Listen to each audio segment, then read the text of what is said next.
don't matter what your name is, share your story. We'll be waiting for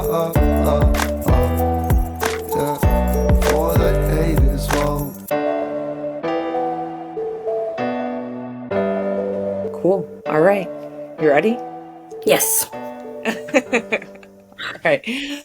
Welcome back to For the Haters. Today's episode is all about courage, boundaries, and rewriting generational stories. Our guest, Sara, is a first-generational Latina who has been navigating the complicated dynamics of breaking generational curses, especially when it comes to setting boundaries, challenging cultural expectations, and prioritizing mental health. Sara's story will resonate with anyone who has ever struggled with putting themselves first while being told they're toxic for doing so. This conversation is all about finding strength and self-awareness and building a future rooted in healing. Let's get into it. Sara, welcome to For the Haters. Thank you so much for being here. I would love if you could just start out by just telling us a little bit about yourself, a little bit about your upbringing. Okay. Well, thank you for having me, first and foremost. I did not know that my AOL account would even be like that. That wasn't spam. But my name was Sara. I was born in Glendora, California, but I was actually raised in Las Vegas. So I was there from age 2 to about 23. And then Wow. I ended up moving to Arizona here in Casa Grande, and that little city is like literally, like I want to say, like the butt crack of like Phoenix and Tucson. So I'm like right in the middle. I am a full-time mom. I am married. I want to say that I'm a full-time mom because his kids are my kids, so I'm not even a bonus mom. And I Mhm. actually work well, I'm an administrative assistant for like a really good school here in the reservation. So I do a lot of that. I do a lot of reading. I am a little unhinged, but it's funny. But yeah, but nothing too much crazy about here. For What here. about siblings and family? Did you I grow up in Las Vegas with any siblings? My siblings moved here. They moved here before I did, so they Hmm. moved here. I don't have any siblings in Vegas right now, but I do have my cousins and my tias and everyone over there. And just like you have siblings in general? Yeah, I do have siblings in general. One boy and one female, one male. One brother and one sister? One brother, one sister. And you guys all grew up together? You grew up in Vegas together? Yes, we grew up in Vegas together. It was so crazy. Now that I look at it, it's completely different from what it is Yeah. now. Yeah. And you know what where are your parents from? Where are both of your parents from? Yeah, both of my parents are from deep in Mexico. My dad is from a place called Camucuato, Michoacan, and then my Hmm. mom's further down, and she is from Zacatecas, Fresnillo. So they're really like they were immigrants. They came in, settled in California, and then started their family and everything. How old were they when they came to the States? I wanted my dad is a little too young for my mom, but my mom was about I think 18 when she came down, and my dad when he first was here, I think he was like 14, 13. They didn't meet until like later on though. So Hmm. like, but the age gap was different. Yeah, they were here young. Awesome. And they stayed in the area where you kind of grew up, right? They They came here and like Yeah, they stayed in the area for California got really expensive for them. So Mhm. my dad has been the type of man that would have a job in a state, and then if that factory moved or the manufacturing plant moved, he would move with them. So he went from Glendora to Las Vegas, and then that's actually how he moved to to Casa Grande, Arizona, by moving with this, the same job that he's had for many years. Mhm. And what was it like just growing up as a first generation Latina and like what does that mean to you? For me, honestly, it was really hard because you have like so these high standards for yourself, and me being the first born of the family, they expected me to go to school, do everything right, and like be like submissive to a man, and like be a home cook, cleaner, and all that. To me, if you ask me how what it is like to be now, I feel like it's a woman that puts her happiness first, puts her kids Mhm. first. Doesn't matter if she's alone, married, in a quadruple relationship, doesn't matter. To me, I'm just more of like making myself happy and like basically living the American dream, which is providing for your children and just, being mentally there, being in peace. And when was there, those realizations that there were generational patterns that you wanted to start breaking? And what were some of those generational, issues that you were aware of? Well, it kind of really started more when I was like young. I was always the oldest. I was the oldest one, but I was always the Hmm. black sheep of the family. Like when I mean black sheep, I mean like legit black sheep. And I always knew at a young age that certain things were right or certain things didn't feel good. So like I would always communicate with my family. Like for example, with my mental health journey, like I knew at a very young age, like at 14, 13, that something wasn't right with me. Like Hmm. I knew that I needed to see a doctor. And my mom, bless her, but every time she's the old school Mexican, so she would be like, Ponte a limpiar, go clean. That's what you're bored. Go do something. Like you're just in your thoughts, go do something. And that's how she always handled herself. So with Hmm. me, I learned a little bit to break generational curses when it came more to being divorced, getting divorced, and being with someone new. Like I was really frowned upon with my family. Found out Hmm. that I was getting a divorce. They wanted me to stick it out and be with the the cheating and the like disrespect. They kind of wanted me to stick it out for my daughter. So that's another thing that just started clicking. Every little event in my life started kind of guiding me to get there and seek help. And that's basically what I did. My divorce is kind of what broke the camel's back because I was just tired of it. Yeah, I know that like mental health is such like a huge thing in especially like Latina families where it's, this cloud that sits over people and that, it's therapy is not even like a question or a discussion Mhm. or an option for a lot of people. And most of the time people don't even know what boundaries are Oh because no. that's what comes with growth and learning and your mental health journey. What was that, and you started setting boundaries with your family? What was that hardest part for you to set those boundaries? The hardest part, I think, because I really, me growing up, I would think your family supports you. The hardest Hmm. boundary would be that there would be days where me and my family didn't even talk because didn't agree with my decisions. Or there was one time I remember it was kind of like sad to talk about, but like we were in Vegas and like my dad got belligerently like drunk. And like, of course, none of my family knows my business over there. And he just went off, like started like doing all of this and like started like basically saying that I'm like a disappointment. I should think about my daughter and this and that. Like he cares about my daughter, but not really of me. And it was kind of hard hearing so much negativity from him because his track history is just like you showed me that you would probably be a little supportive. He was not a very like faithful man. So I kind of feel like, oh, he Hmm. was. If anything, he's gonna understand that if you're not happy, you're not happy. But no, he completely switched it on me, and I dealt with a lot of. I think with him, I'm still kind of working on it. Even at age 33, like there's still times where I'm just like, I still have daddy issues because of that. But I mean, I have my husband who's awesome. I Yeah. get along great with my family. My sisters too. It was a lot of negativity back in the day. Yeah, I mean, but there's a lot of layers to that, right? Like there's a lot of like just upbringing as well, and I'm sure that there's like a lot of feelings toward your mom for even staying with someone in that situation, and Mm-hmm. like there's just a lot to learn.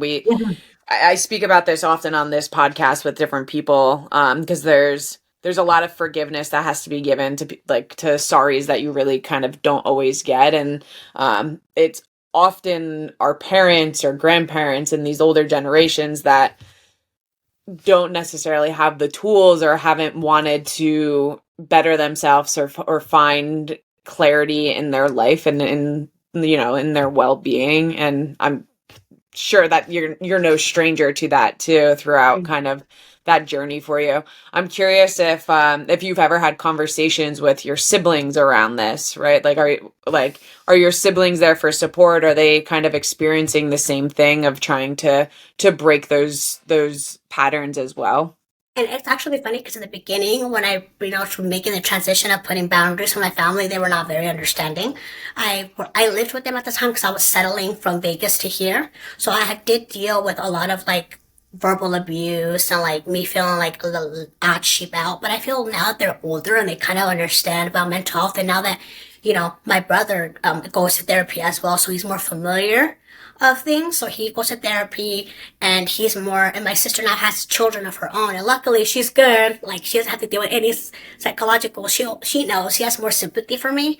We talk about Hmm. it a lot. And it's just more of we're the type of family that we're like, type of siblings. I want to put a stop to that because we have our kids. I have my niece and my nephew. Like I want to make sure that but they're always more than welcome to come talk to me whenever they want because when I was growing up and it was me, they just disregarded me all the time. Yeah. Yeah, you were just kind of by yourself. Hmm. And how I know that there has been some people in your family that kind of have called you toxic around the way that you've handled this situation. How does that make you feel? How have you been able to kind of push forward and continue with your decisions to protect your own At peace? first, honestly, I think it came back when I was getting a divorce and I was getting into like a new relationship. I think I was, talked down to a lot by my mother and my dad and my siblings. At first, yeah, because I had such a low point in my life that I was almost like I struggled with a lot of mental health. So I struggled with like suicidal thoughts and all that stuff. So Hmm. like I was just over it, and then I was dealing with postpartum still, and that really like fucked me up. So, but like now, I guess now when everything started kind of shaping, like my husband's awesome, we have a great family. Like I'm okay with being toxic if that means that it's gonna benefit me internally in my life. I'm okay with it. Like I can love you from a distance. It's hard, you know what I mean? But I can go Hmm. ahead and love you from a distance. Like I was always constantly judged for being the one that got married and the first one that got married and then get divorced. And like, Yeah. and it's so funny because after I did that, like I always tell my cousins, like, if you're not happy, like you gotta let it go. You can't just give your child that miserable life. And sad to say, but majority of them have their own life. They're divorced, but it's like that's what I mean. Like you live a happy life when you live for yourself. You can't just always please your parents. And I feel like I got guilted into a lot because they would tell me like, "We moved here for you to have a better life," and this and that. And I was like, "Well, you didn't have me until you came here, but like no one told you to stay." But like, Yeah. you know what I mean? So it's like I'm okay with it. At first, it hurt a lot that they were calling Yeah. me those things and saying those things about me. But now I'm just like, okay, that's fine. Like whatever. You're living your own peace. I'm Yeah. so curious, like how does that journey of healing even start for someone, right? I feel as if, especially, being the firstborn, lack of resources around you because you have a family that doesn't really give you those resources that you need. Where do you find them? Do you find them in school? Do you find them from people around you? Like, how do you even know or emotionally aware to start making these decisions? Me, honestly, it started off a lot when I was like in the beginning it wasn't easy. Like I would Mhm. literally Becky, I did not go to school in high school. Like I was out and about. I was, drinking and doing all these things that I shouldn't be doing, seeking attention from other people because I didn't have it at home. So it was very tough. And Yeah. I always lived my life like that until after I had my first baby, after my divorce. And like I would like the validation and like just the feeling of feeling good because I am, diagnosed with bipolar. So I kind of Yeah. thrive off of that when I'm in my highs. But now it's literally, I started with a lot of research. Like I know there's a lot of people out there that have the same things I have, the same things that that can relate to me. Of course, right now, mental health is really taboo in the Hispanic Mhm. culture. So I just did a lot of research, and actually, I am the one that seeked my therapy officially when something tragic happened in my life. It kind of just did like a light bulb, and I kind of had to get my life together and do all that. When did you get if you're comfortable with sharing, were you diagnosed with bipolar? Okay, so I knew like when I was meeting my spouse, he would always like, you're like happy one day and like in a switch, you're like really bitchy, It's just like, I just don't know what it is. We had a very toxic relationship in the beginning before we got married, and I actually ended up getting pregnant, and it was our second baby, and we just, honestly, I'm just like, well, we're gonna get married, so we decided to go through it. I actually, unfortunately, miscarried my baby at my wedding. So like Wow. I was like full on miscarrying as I just thought it was like your regular feeling, like but like I was feeling miscarried like in like the church type of thing, and I was like I'm gonna keep going through it. I was like 10 weeks along, and then I was like I have to go to the hospital. Like I couldn't bear the feeling. Like at first my first baby was a C-section, so I didn't know what it felt like. So I Hmm. ended up going to the hospital, and I spent my, you know, they're like, "You look so pretty." I'm like, "Yeah, not really." And then I actually ended up having like, I think I almost came close to like, I guess dying because I ended up having 3 blood transfusions. They couldn't stop the bleeding. Like to save my life, they couldn't stop it. So Wow. I ended up getting 3 blood transfusions, and they were saying, "Oh, well, the baby's just gonna come out naturally. Let it pass naturally." I had to get an emergency DNC. Mm. And then they asked me like, "How are you doing?" Like, it's like what are you thinking about? And I was very suicidal because it's like supposed to be an important day in your life. I finally met the perfect man. I got married in like his family church because his family has like a little church since like the 80s. And I was like, Yeah. it's perfect. And then I ended up being in the hospital, miscarrying my baby. And I just kind of felt like a failure. And I'm like, something just clicked to me like, you need help. Like, you need mental help. And like that day, it was so sad because they kind of like had people there watching me overnight. And like, of course, it was middle of COVID, of course. So it was like October 2020. My husband couldn't be there. So like, it was just like, I guess seeing you almost dying makes you realize like, okay, I need to change the way I am. And things, I just wanted to live for my kids. So I just decided I can't get well. I can't parent well if I'm not well. So that's how And so that's when your journey really started, just of that self healing. Yeah, for sure. And so was those, that moment that you decided to stand your ground with your family, especially, even though it might have felt like you were isolating yourself, did that decision come then as well, or was that kind of already in place before then? Yeah, that was already like in the making. Like that was already in the making. I remember my mom saying like this hurtful comment to me in the kitchen. And usually in Latino families, like if your mom is wrong, she's not wrong. Everyone's gonna side with her, and even if it's toxic. And I remember her saying a hurtful comment, and after that, it just switched me. I was like, if my own mom can talk to me this way, and it's a hurtful, painful thing, like I have to look after myself. So I kind of started. It's already in the process, but that kind of just sealed the deal with doing things for myself. And it also came as well as for my oldest stepson. When he went through his stuff with his mom, I was right there, and then I was like, I have to get better, not just for him, but for my kids as well, to parent all of them. So you and your husband got married in 2020, right? 22. And what? In 2020, yeah, October Yeah, 2020. in 2020, you have how many kids do you guys have? I have 2 girls and he has 2 boys. We have one girl together. She's 6. Amazing. And so how do you translate, this new journey of yours into motherhood, right? Like, what does that mean to you, making sure that what you went through as a child, especially with your family and like the generational trauma that was brought to you, how does that impact how you become a parent? It is actually really funny because it didn't really start impacting my parenting until my stepson, my oldest now 18, he moved with us full time. So like I kind of wanted to help him. He struggled a lot because of his mom. So, and he would always kind of like, you're a kid, you want to protect your mother. So he would always like tell me like little things. And I'm like, no, that's not okay. Like I'm here to help you. So I ended up taking like full custody of him.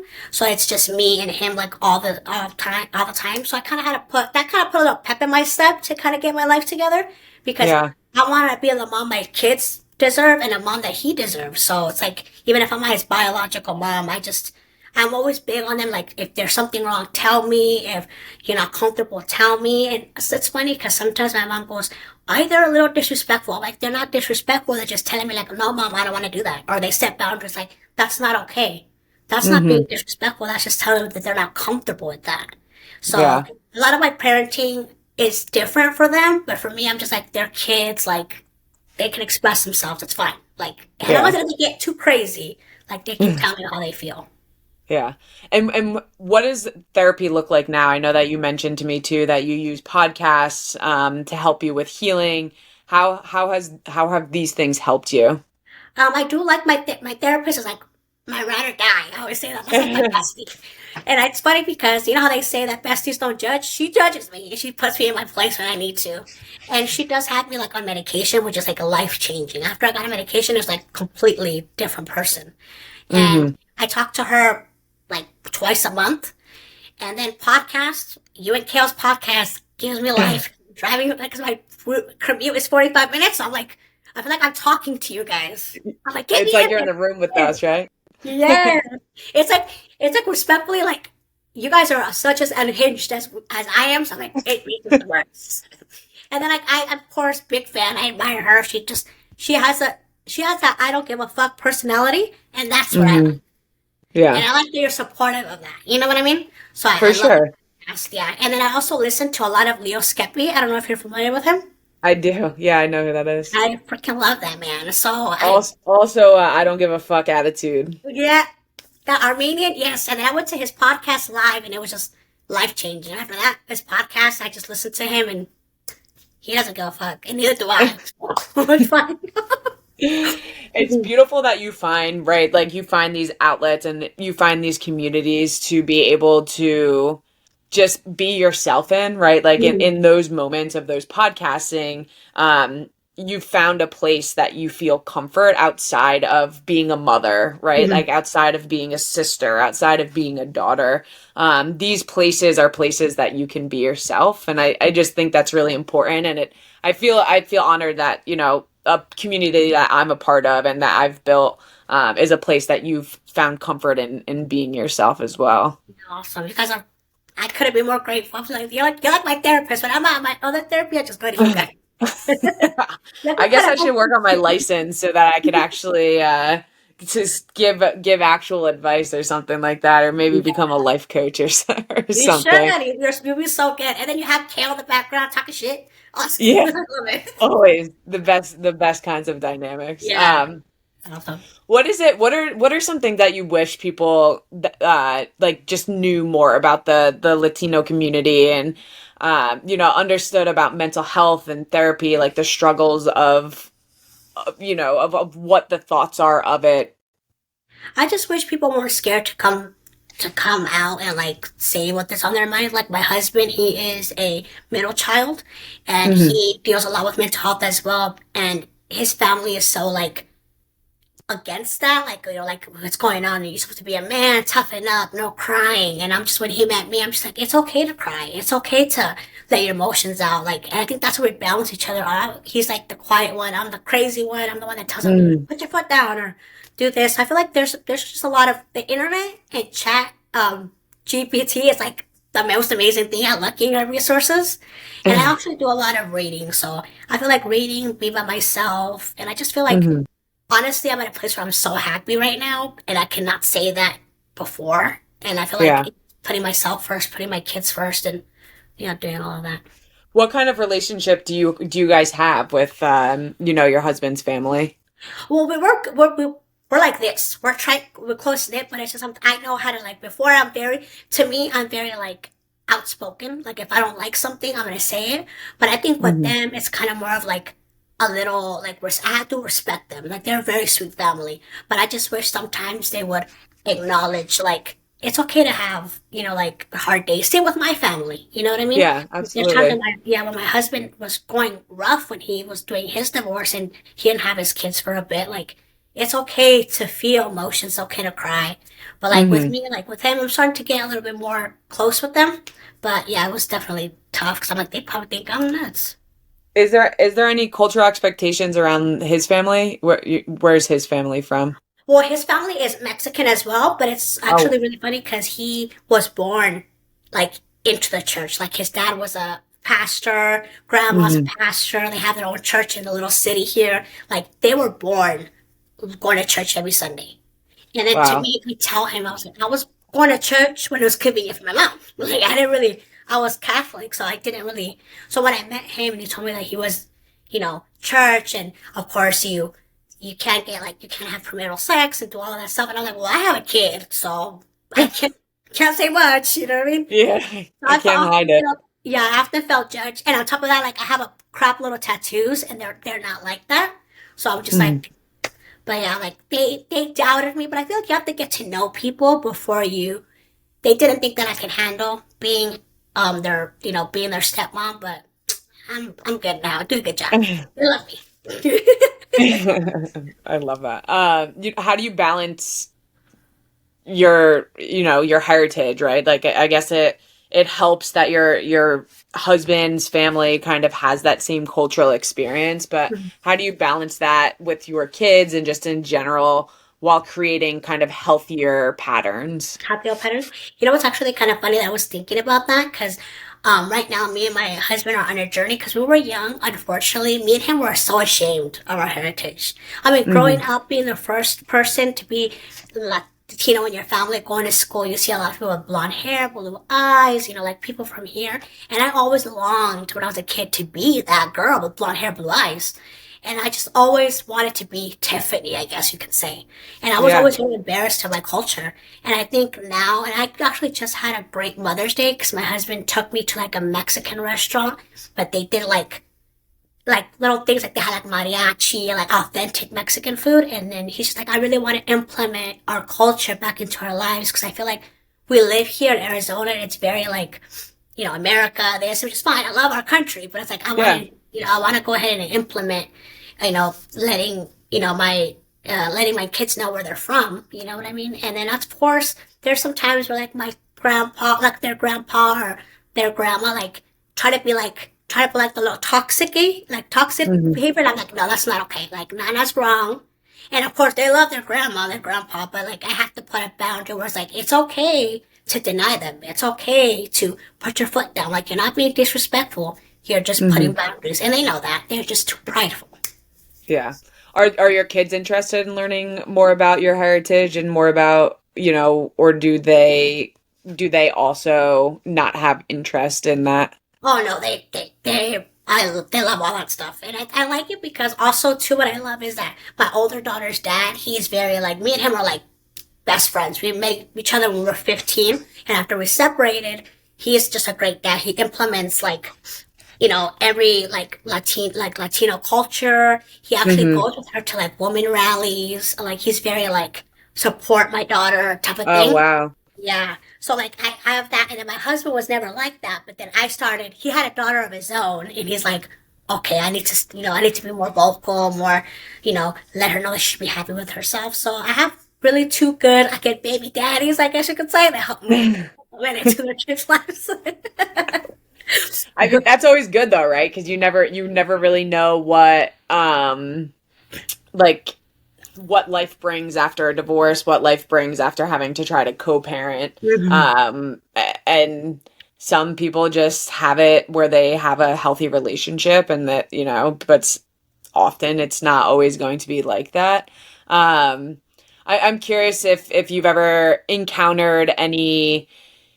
I don't know if you're a faithful person, but like, through your journey of either spirituality or faith, with your husband's parents being of like heavily in the church, have you struggled at all with creating personal boundaries in that aspect? You know what's so funny that even though my husband is Christian and he went all Mm, the time, every time I go to church with him, I've never ever felt judged. And mm, that's when I knew that religion was for me. Like I knew that I wanted that religion. My mom was always very Catholic and like, grandparents are Catholic and every time I went there I always felt very judged, very looked at, frowned upon.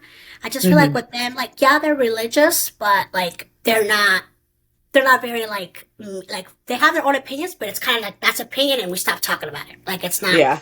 we don't. They're not gonna tell me like, oh, you're being a piece of crap, and I'm like, okay, like we should just keep it mutual. And then I feel like when I started going to church with my husband, it's just I don't know, the spiritual journey is awesome. Like you really leave it up to God, and He'll do the rest. Yeah. Yeah. Yeah. And what do you feel like the biggest change for you has been in these past couple of years, right? Like I know that your journey of really self-help started in 2020, but your healing with your family started before that. What have been learning and growing moments for you over these past couple of years?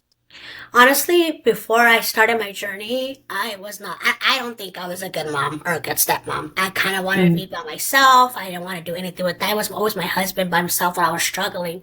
I feel like now the biggest turning point with me is that I'm having a really good bonding time with my oldest daughter. That's the one that I struggle with a lot. So I feel mhm. like that's some big takeaway. Like that's one thing that you can't take away from me is we're getting closer, we're bonding. So I feel like, just having to anything to do with my children, having they want to spend time with me. Sometimes I tell my husband like, dude, let me live. Like they all want to stick on me, and I have other, Velcro dogs too, so I don't like I get overstimulated. But I just realized that that's before it wasn't like that. Before they would avoid me, they would go to their rooms. They don't have to deal with me, and now I love the attention. Sometimes you get overstimulated, but like. I love that they see that I'm a good person, a good mom, and someone that they can, really be with. Yeah. And what advice would you give to someone that might be struggling with either cultural expectations or around mental health?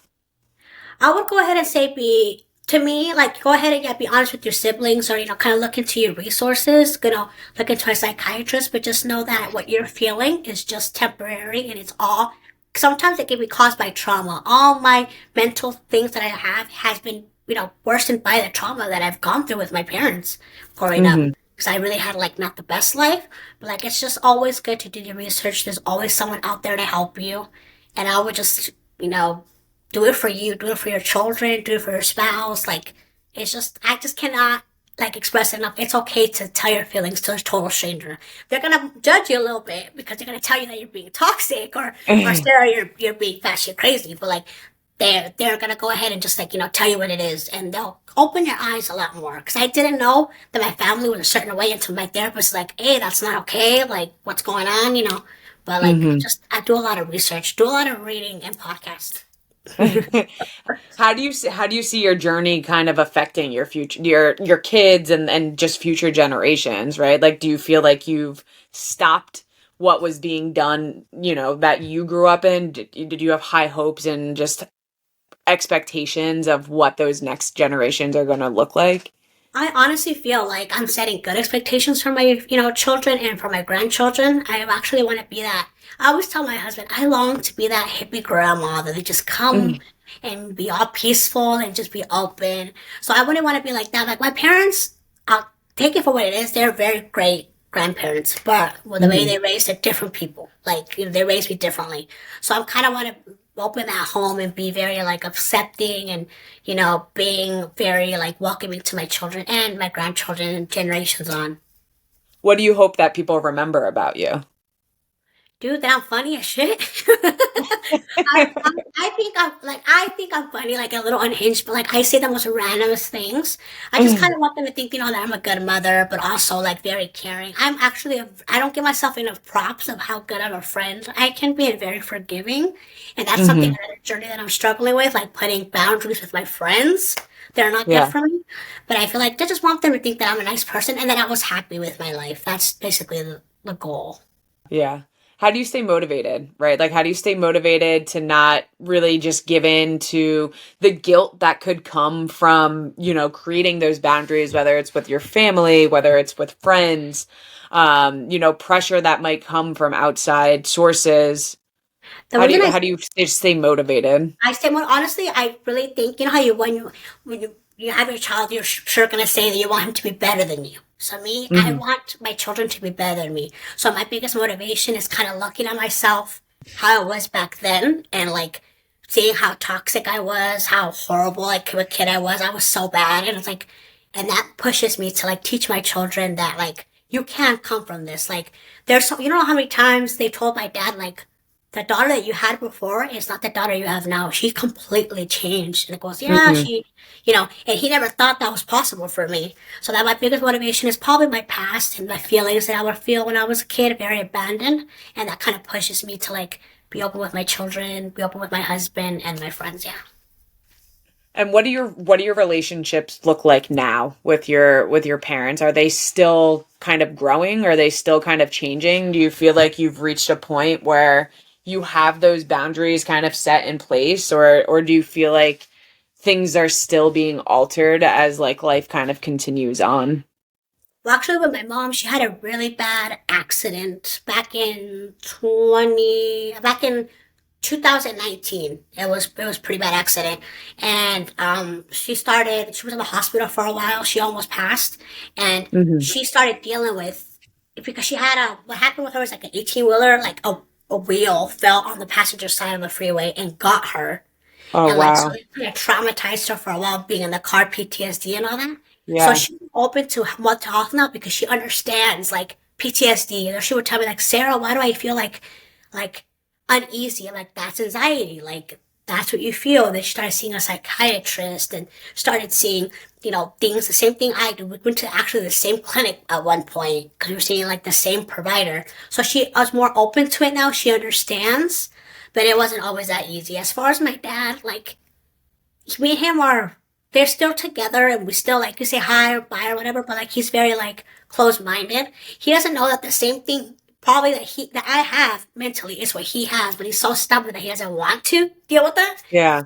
I just kinda like I say my highs, be respectful, but like yeah, like I love my dad. It's just I wish he would see that there's something wrong and he needs to, fix it and be with me because he often questions my mom, like, why doesn't she like me? My mom's like, it's not that. It's like she saw how you were growing up with me and with her, and it just sticks to her. And I'm like 33 years old and I'm still having daddy issues. Like, girl, Yeah. like, I need to go to therapy more.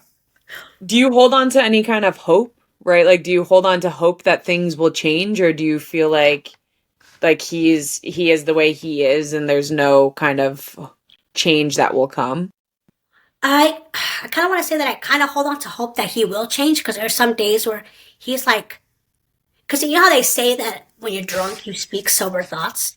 And every Mm-hmm. time he drinks, he just lets it all out. Like he's just like very loving, very sweet. So he holds on to stuff like that. And I feel holding on to like the will of like maybe I'll get my dad back. That's what I always wanted. But like I'm at Mm-hmm. the point where it's okay if he doesn't, and I'll be ecstatic if he does.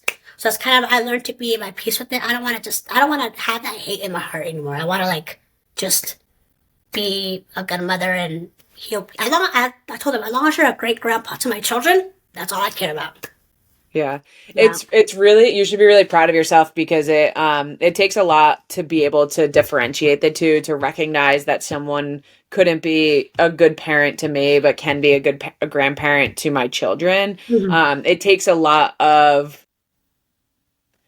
there's a couple words that like come to mind, but like it takes a lot of forgiveness. It takes a lot of strength to even allow for the opportunity for that to happen, right? Because of the things that you hold on to from your experiences of childhood, it's very relative, right? You could, like, they could treat your kids that same way, and that's just not something that you would want to see. So it takes just a lot of growth and strength from your side to be able to allow and give your parents the opportunity to have a relationship with your kids, because you didn't have to do that, right? Like Mhm. that's a choice that you were able to make. Yeah. And I know that he's a good person in it because not only is he a great grandfather to my daughters that are like biologically his, but he's also a great grandpa to my stepson. So like I know he's Hmm. a good person. It's just the stubbornness, like that Yeah. macho Mexican thing, and I'm just like, let it go. Like we're different. We're in 2025. Like fine. And life's too short, right? Like life is just like this fragile little thing that like Mhm. it's just way too short to take for granted. Yeah, and then it's funny because he's the one that always says, "Life's too short. Be happy." Okay, like live by what you say. You're like, but yeah, life is way too short. That's basically my advice. Life's too short. Do what makes you happy. As long as you're not hurting anybody out there and you're good, Hmm. you're fine. Yeah. I'd love to know if you could just I'd love to hear people's origin stories. I'm curious about how you and your husband met.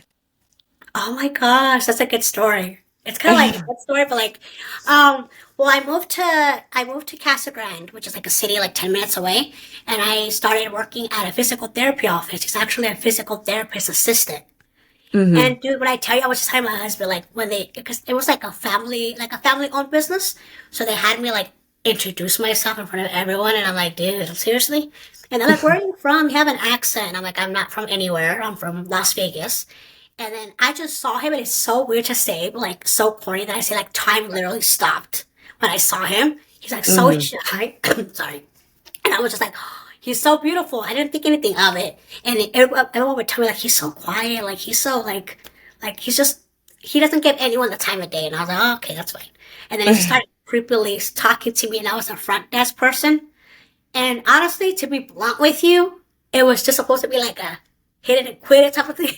To be honest, like friends with benefits, and like I Yeah. guess they like me. And I, of course, growing up how I was, I would just thought like we're just gonna hook up and then like that's it. Like I don't, let's not get serious. But he would always look for me, and I would always Hmm. look for him. So we just bonded, like we connected. He's like the total opposite. I literally am the chaos, and he's the calm, and we just Yeah. made a great team. He's a phenomenal man. So he's still at the same clinic. I tell him a local celebrity because there's a lot of senior citizens here, and he's a Hmm. PT, so he's like fixing knees and doing all the Yeah. walks and all that. So like that's how we met, and then we ended up getting married, and we're awesome. Like it's like a fairy tale. I tell like it's weird to say, but that's what I Yeah. wanted when I was a kid, and that's what I got. That's really really beautiful. Yeah. And when did you guys meet? How long have you been together We've all been together. together? We've been together since March 2020, I'm sorry, 2016. 2016, so Yeah, not so 9 years. 9 years. And you know what? It does not feel like that. I feel like when you with someone that you love, time just flies by. Yeah. Think to yourself, I obviously, I mean, if you listen to Carmen Cast, you yeah, know I'm in a very loving relationship as well, and I've been with Leah for it'll be 9 years this year. Sometimes it feels like it's only been a day, but the other days it's like I don't even remember life kind of before her. So it feels like she's consumed my entire being as yeah. well. That's what I feel like. I feel like where were you before all of this? Like, was I happy? Like, what's going on? And I Yeah. just you'll and I'm so excited for you guys because you're just gonna fall more deep in love with her because of Hmm. the family you're about to start. And Yeah. it's just something. It's a beautiful experience. Like I know you're already a crier, so it's gonna be even worse. I cry. I literally cry all the time. I'm like, it's even gonna. I was like, if she cries, she's gonna be a cheat. Oh, not even worse. Her baby's here. It I Basically. can't even like think about him being here because I'll just start crying if I like think too much about like the moment I hold him or like any yeah, too much for Yeah, and me. just enjoy it. Like I tell my husband all the time, don't you miss the little diaper noises, little in the middle of the night when they move their feet? I'm like, I wish we could have it as a baby, but I can't. So I'm like, oh, that sucks. I'll stick to dogs now. Yeah. That's funny. What is what do you hope people take away from hearing your story? I just hope people take away of standing their ground. Thinking about Mhm. yourselves. I know it's sometimes I do long for a relationship with my other family because like I see those TikToks where they're like a bunch of family gets together and I'm like, oh, I wish I had that. But Mhm. I feel like if I do have that, it's only a temporary fun time and it messes with my brain like all like like basically it messes with my mental health. So like I just feel like put your foot down. Like I mean, do what you gotta do to make yourself happy. If you know something's not right, like set boundaries for yourself because you're putting a print on this life for your children. So I just Mhm. feel like always do your research. Don't be afraid to speak out and, try talking to your parents. Sometimes they can be understanding now that they're a bit, more generation, but, it doesn't hurt to conversate. Mhm. And what's next for you on your healing journey, right? Like healing is never just an ending road. What's in the future for you? Me, I always been the type of person that's very outgoing. Like, I want to have people there with me. But I think now I was talking to my husband and I'm like, I kind of want to do like retreats, like by Mhm. myself. Or like, I want to like go to like Puerto Vallarta and do like a healing journey, disconnect. So I feel like Mhm. right now I'm in an era where it's about me. And luckily it's so funny because I just got this job back in November and I always wanted to travel. I never got the chance to, except Mhm. going to Boston.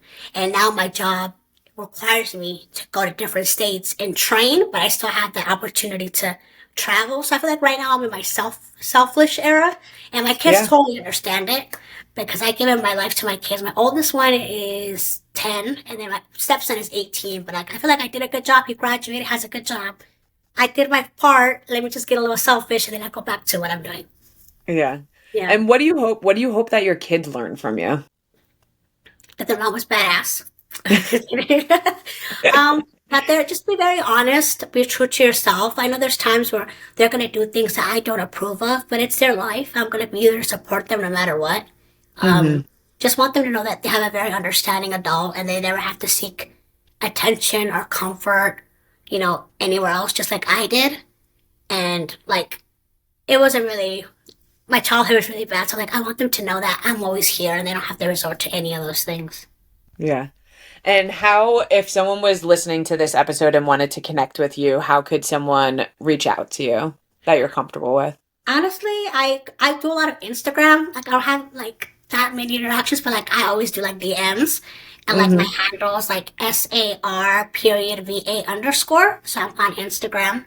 And then I mean just Facebook, you can literally look me up, Sarah Salad, and I'm pop the first one that pops up. But Instagram, I'll add your Instagram in the description for people to find you as well. yeah. Any final encouragements for others, that might be either trying to break generational cycles while still really trying to feel connected to their culture?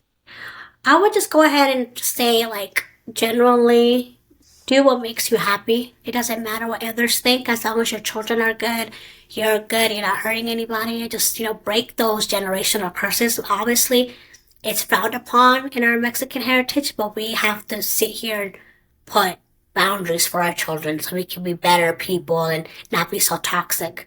And I just, seek help. Always have someone to have your back and basically live happily. You only have one life. Life's way too short. You can be gone and like this. Just do you. Don't give a fuck about anything else. And my final question to you is, if you could tell your younger self anything, what would it be? That everything's gonna be okay.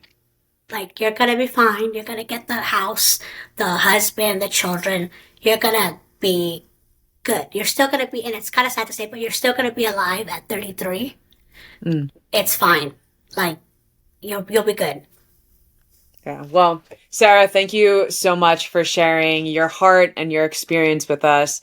Your courage to set boundaries, challenge cultural norms, and prioritize healing is so inspiring. For anyone listening, if you've ever struggled to break patterns or set boundaries in your family, know that you're not alone and you are allowed to protect your peace.